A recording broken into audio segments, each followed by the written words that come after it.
Overall अब तक जो अर्निंग सीजन गया है उसको आप कैसे देख रहे हैं सुनील सर? जो अभी तो खैर bulk of the earning season बाकी है, लेकिन जो एटलीस्ट अपफ्रंट जो अर्निंग सीजन अब तक आया है उसमें आपको क्या लग रहा है? कुछ लग रहा है कि हाँ बात बन रही है, या फिर वही थोड़ा सा डिसअपॉइंटमेंट, काश थोड़ा बेटर होता?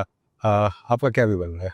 तो जैसे आपने कहा बहुत अर्ली डेज है, हाँ। सिर्फ बड़ी कंपनियों के रिजल्ट आए हैं अभी। हम्म। आ, एक अच्छी चीज ये थी कि एक्सपेक्टेशन ही बहुत लो थे। हम्म। तो जब लो एक्सपेक्टेशंस होते हैं तो ठीक ठाक रिजल्ट से भी बाजार में एक थोड़ा सा एक अच्छा वातावरण रहता है।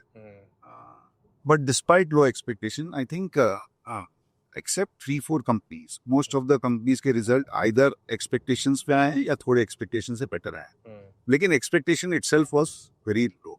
तो निफ्टी के अर्निंग ये क्वार्टर भी expectation is 5-6% growth only. I think जिस हिसाब से इंडियन मल्टीपल हैं और India is a growth economy, लोग यहाँ बाहर से भी जो फंड्स आते हैं वो यहाँ पे ग्रोथ के लिए इन्वेस्ट कर रहे हैं। तो I think it's time now that we start to grow. At least 12-13-14% पे ग्रोथ आनी बहुत जरूरी होता है for the market valuation to sustain. पर हमारा मानना है कि ये सितंबर के क्वार्टर से आपको दिखना शुरू हो जाएगा। ये क्वार्टर में थोड़ा सा टेरिफ को लेके अनसर्टेनिटी थी, उसके कारण भी एक कोई सेक्टर में स्लो डाउन हुआ है।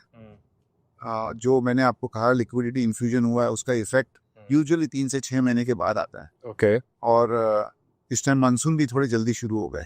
जो केपेक्स होता है वो थोड़ा पुश बैक हो गया है। आई थिंक होप तो है कि सितंबर के रिजल्ट से things will start to improve. But जहाँ तक ये क्वार्टर का सवाल है, एक्सपेक्टेशंस लो थे और लो एक्सपेक्टेशन के हिसाब से रिजल्ट्स ठीक है अब तक। ओके, बट सितंबर वाला क्वार्टर, इसका मतलब अभी 1-2 क्वार्टर और हमको थोड़ा सा पेन झेलना पड़ेगा, इसका मतलब? इस सितंबर से थोड़ा है ना, हाँ। अभी जो फेस्टिव अच्छा, सितंबर का वाला क्वार्टर के रिजल्ट से आप कह रहे हैं? रिजल्ट्स ओके ओके, ठीक है ठीक है। सुनील सर,